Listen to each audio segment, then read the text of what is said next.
कि प्रभु श्री राम सूर्यवंशी थे, यानी कि सोलर डायनेस्टी को बिलोंग करते थे। पर क्या आपको ये बात पता है कि द इजिप्शियन किंग्स, जिन्हें pharaohs कहा जाता था, वो भी सोलर डायनेस्टी को बिलोंग करते थे। दरअसल pharaohs का नाम उनकी हीरोग्लिफिक लैंग्वेज में वॉवल्स हटाने के बाद RMS था, जो कि रामा सा जैसा साउंड करता है, जो कि रामा के काफी सिमिलर। यही नहीं, इजिप्शियन किंग्स की एक डायनेस्टी का नाम द डायनेस्टी ऑफ रामेसीस था, जो संस्कृत वर्ड रामा इसूस से डिराइव किया गया है, जिसका मतलब होता है रामा द गॉड। और क्योंकि pharaohs को इजिप्ट में इजिप्शियन गॉड्स का डिसेंडेंट माना जाता था, तो हो सकता है कि कुछ pharaohs अपने आप को प्रभु श्री राम का डिसेंडेंट मानते। यही नहीं, एक फेमस इजिप्शियन क्वीन का नाम सीता मुन था, और यहाँ पर अभी हमें रामायण का रेफरेंस देखने को मिलता है। अगर ये सारी बातें आपको बनाई गई कहानी की तरह लगती हैं, तो इजिप्ट पे लिखी एक बहुत famous book the Egyptian legends and myths के पेज 368 पे जब आप नजर डालेंगे, तो वहां पर आपको एक पिक्चर नजर आएगी एक आदमी की जिसने वैष्णव तिलक लगाया हुआ। इतने सारे रेफरेंसेस और एविडेंस देखने कोई दो राह नहीं कि इजिप्ट के कल्चर में भी वैदिक इन्फ्लुएंस और कनेक्शन कहीं ना कहीं था। क्लेम भइरहेको छ, नेपालमा क्लेम भइरहेको छ, इन्डियामा क्लेम भइरहेको छ, त्यो चाहिँ नेपालमा छ भनेर भन्नुभएको थियो। त्यो कारणले welcome to random Nepali channel. Recently चाहिँ हाम्रो देशको प्रधानमन्त्री माननीय केपी ओलीले चाहिँ के भन्नुभएको थियो भन्दाखेरि भगवान रामको जन्म चाहिँ अयोध्या जहाँ छ त्यो चाहिँ नेपालमा छ भनेर भन्नुभएको थियो। त्यो कारणले गर्दाखेरि मलाई एउटा कौतूहलता जाग्यो कि यो भगवान रामको जुन चाहिँ यो क्लेम भइरहेको छ, नेपालमा क्लेम भइरहेको छ, इन्डियामा क्लेम भइरहेको छ, त्यो हुँदाखेरि एक्ज्याक्टली के चाहिँ प्रुफ रहेछ संसारभरि? कहाँ चाहिँ कुनै कथा जुन छ नि, त्यो रामायणको कथा चाहिँ एउटा मात्रै रहेनछ। भर्जन थाई भर्जन, थाइल्यान्डको भर्जन हुन्छ, र इन्डियाको हिमाचल प्रदेशमा एउटा लोकल ट्राइबको भर्जन हुन्छ नि रामायण, त्यसमा चाहिँ सीता भनेको रावणको छोरी भनेर राखिएको रहेछ होइन। तर हाम्रो वाल्मिकी रामायण हेऱ्यौँ भने चाहिँ हामीले सीता चाहिँ रावणको छोरी भनेर काहीँ पनि मेन्सन गरेको पाइँदैन। सो यहाँ चाहिँ हामीले के बुझिन्छ भन्दाखेरि संसारका धेरै सोसाइटीमा धेरै खालका ठाउँहरूमा चाहिँ रामायण आफ्नो तरिकाले इन्टरप्रेट गरेर लेखिएर राखेको रहेछ। तर मलाई यो स्टोरी भन्दा पनि यो कुन चाहिँ टाइमलाइनसँग सकिन्छ भन्दाखेरि अराउन्ड यो चाहिँ लेट कपर एज र अर्ली ब्रोन्ज एजको टाइमलाइन चाहिँ योसँग म्याच गरेर अहिलेसम्म त्यहाँ आइरन एजमा त्यो बेलासम्म पुगिसकेका थिएनन्। टाइमलाइनसँग एकदमै मिल्न गएको देखिन्छ। अब यो टाइमलाइनसँग म्याच गर्ने पुराना रेकर्ड समयको 1000 BC भन्दा अगाडिको समयको आर्कियोलोजिकल रेकर्ड्सहरू खासै भेटिएको देखिँदैन। नेपालकै कुरा गर्ने हो भने नेपाल खनन गरेर रिसर्चले चाहिँ अयोध्या यही ठाउँ हो भनेर प्रुभ गर्ने ठाउँ भने हामीसँग भेटिएको छैन। सिमिल्यारिटीहरू देखेँ कि मैले, एकदमै खतरा सिमिल्यारिटी देखेँ कोसँग? भगवान राम र इजिप्टमा भएको रामसेस भन्ने राजाहरू हुन्छन् नि, उनीहरूको कहानीसँग एकदमै मिल्दो जुल्दो रेकर्डहरू भेटिएको छ, जुन आज म तपाईँलाई एक्सप्लेन गर्न गइरहेको छु। पहिलो सिमिल्यारिटी के छ भन्दाखेरि भगवान चिन्ने गरिन्छ। दोस्रो सिमिल्यारिटी त नाममै भइहाल्यो, सीता भनेर चिन्ने गरिन्छ भने रामसेसको श्रीमतीको नाम पनि सीतालाई परमेश्वर राम पनि भन्ने गरिन्छ हामीले। भेरी सिमिलर टु एन्ड हुँदैन। हिन्दू माइथोलोजी रामायण थियो, र यहाँको इन्ट्रेस्टिङ कुरा के छ भन्दाखेरि हिट्टीहरूको राजालाई लाभर्ना भन्ने गरिन्थ्यो, जो टाउको र 10 वटा हात भएको मान्छेको रूपमा चित्रण गरिएको छ। र तपाईँलाई थाहा नै होला राजा के थियो? लायन, सिंह चाहिँ एउटा सिम्बलको रूपमा लिने गरिन्थ्यो भने त्यसरी नै त्यो रामायणको कथा हामी धेरैले सुनेका छौँ वा टिभीमा। इजिप्टमा एउटा बानर देव रहेछन्, द गड अफ बबुन भनेर भन्ने, थथ भन्ने नाम भएको। यो थथ र HNMNU हनुम र हनुमान त सिमिलर साउन्ड गर्छ। सो जानको लागि चाहिँ पानीमा त्यो ढुङ्गा हालेर नडुब्ने बनाएर त्यहाँ माथि चढेर गएको, त्यसलाई राम सेतु भन्ने गरिन्छ होइन हो। अब यो तपाईँलाई डेड सीको बारेमा थाहा छैन भने, डेड सी भनेको चाहिँ नुनको मात्रा वा सल्टको मात्रा हिँड्न मिल्ने एउटा पेनिन्सुला नै धेरै भएको सी, र त्यहाँ चाहिँ मान्छे भनिने राम सेतु वा लिनिएजको कुरा गरौँ होइन। भगवान रामको बुवाको नाम दशरथ भनिन्छ, रामसेसको बुवाको नाम होरेम्बेब भनेर भनिन्छ, जसको नाम होरस भन्ने भगवानको नाममा राखिएको थियो, जसलाई 10 होरस पनि भन्ने गरिन्छ भनेर भनिएको छ। सो यो 10 होरस र दशरथ भन्ने गरिन्छ भने रामसेस पनि होरेम्बेबको नेचुरल बर्न बच्चा होइन, रियल बच्चा होइन, होरेम्बेबको आफ्नो बच्चा नभएको कारणले गर्दाखेरि पावर दिएको मान्छे। त्यसरी नै अर्को सिमिल्यारिटी के छ भन्दाखेरि अजको हजुरबुवा दिलीप, जसलाई खटवङ्गा पनि भन्ने गरिएको छ, र अजको हजुरबुवाको नाम चाहिँ खोन आटेन छ होइन, खोन आटेन छ। यो दुईटा बीचको सिमिल्यारिटी नामहरू हामीले देख्न सक्छौँ।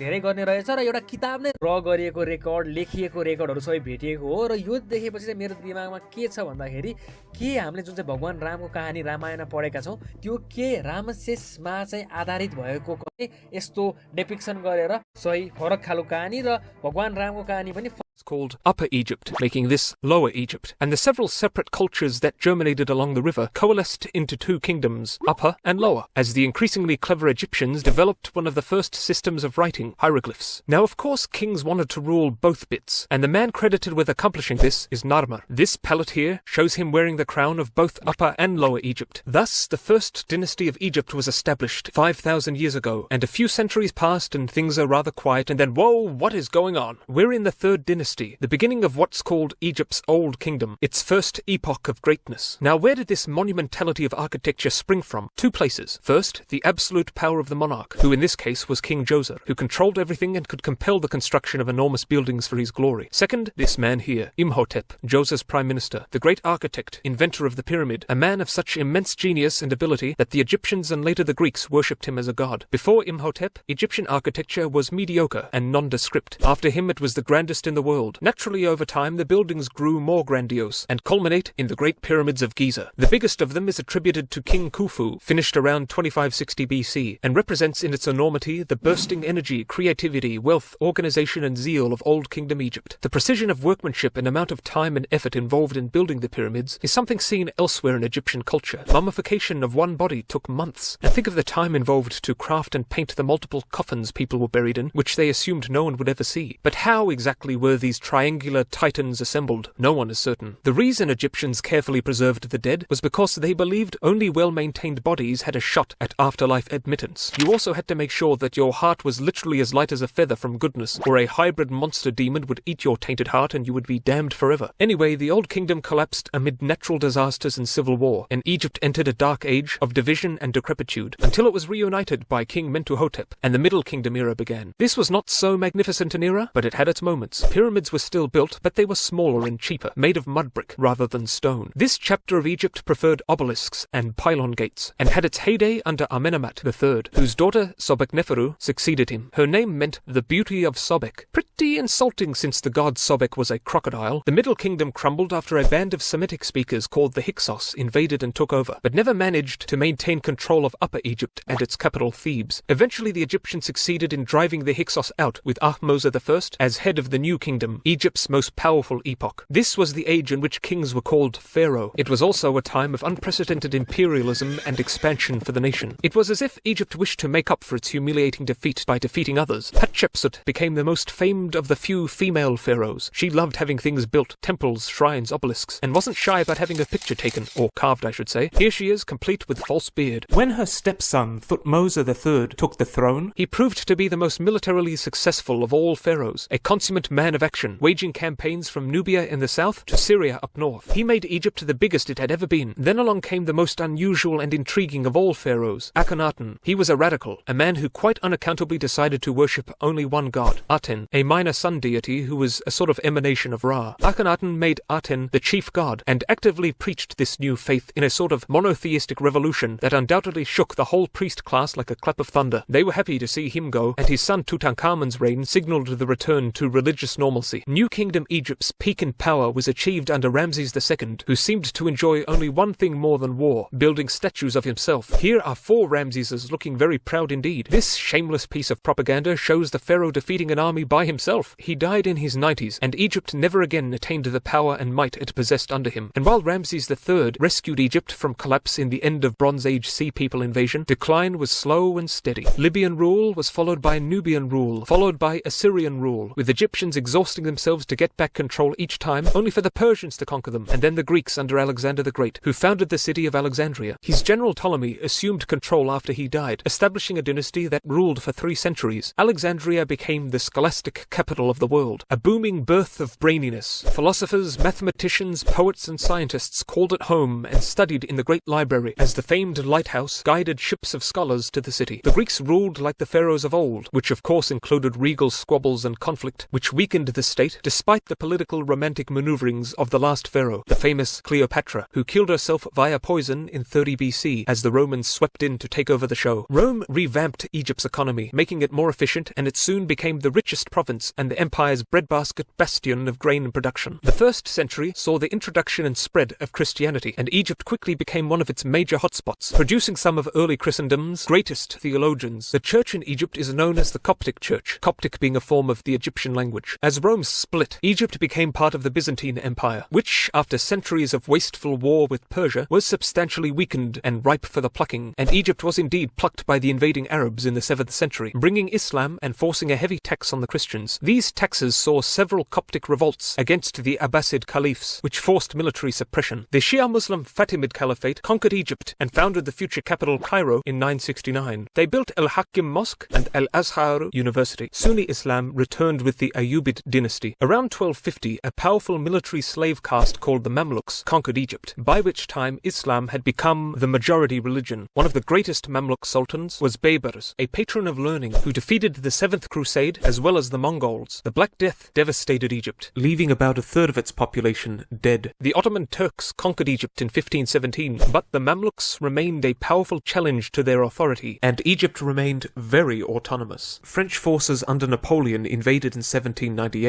and defeated the Turks and Mamluks, but the British under Lord Nelson arrived to help turn the tide and send the French packing. Egypt was now battled over by Turk, Mamluk and Albanian, with a remarkable Ottoman Albanian called Muhammad Ali, no, not that one, that's better, gaining power in 1805, who crushed the Mamluks for good. Ali Pasha undertook the task of modernizing Egypt, boosting the economy and establishing an improved bureaucracy and military. The mid-1800s saw British influence increasing as they built a railway from Cairo to Alexandria, and then the French organized the highly desirable Suez Canal, linking the Mediterranean to the Indian Ocean for trade. Meanwhile, the Egyptians grew angry at the British military. The mid-1800s saw British influence increasing as they built a railway from Cairo to Alexandria, and then the French organized the highly desirable Suez Canal, linking the Mediterranean to the Indian Ocean for trade. Meanwhile, the Egyptians grew angry at the British presence and rebelled, leading to Britain conquering the country in 1882, taking the canal as well. After World War I, nationalist Saad Zaghlul pushed for Egypt's independence. Britain exiled him. Egypt revolted and achieved independence in 1922, Zaghlul becoming prime minister and Fuad becoming king. Though Britain kept the canal, Egyptian anger at this expanded after World War II, when Britain was much weaker than it once was. When Israel was declared a nation in 1948, Egypt and a coalition of other Arabic-speaking states invaded but were not victorious. In 1952, Gamal Abdel Nasser overthrew the monarchy and became president the following year. He nationalized the Suez Canal, making it Egypt's, and Britain, France and Israel were pressured not to invade by the US and Soviet Union. Nasser dreamed of a strong, united Arab world, but the region proved far too fragmented. He promoted modernization and socialist ideals, and suppressed the conservative Islamist organization, the Muslim Brotherhood. In 1967, Egypt began mobilizing its forces on the Israeli border. Israel then took Egypt by surprise by attacking first, rapidly and efficiently defeating Egypt's army and conquering the Sinai Peninsula. Nasser died in 1970 and was followed by Anwar Sadat. He led the Arab charge against Israel in the Yom Kippur War, and while Egypt initially had success, they faced stiff Israeli opposition and did not win. However, Egypt diplomatically regained Sinai in 1979, after Sadat made a peace treaty with Israel, much to the outrage of the Arab world. Sadat was assassinated by extremists in 1981, and was followed by President Hosni Mubarak. Mubarak faced problems of appeasing the Arab world while maintaining friendship with Israel, as well as addressing growing poverty and terrorism targeting Christians, tourists, and selected government officials, which meant less people visiting because vacationers typically don't like being blown up. Naturally, this hurt the economy. The 2011 revolution ousted Mubarak, and an Islamist linked to the Muslim Brotherhood came to power, but the looming threat of totalitarianism prompted the military to topple him. Abdel Fattah el-Sisi, the head of Egypt's army, won the 2014 and 18 elections, and Egypt today faces a number of difficulties, but has attained a high level of human development and Africa's third largest economy. But what sits ahead for Egypt? Comment below, but for now, bye-bye!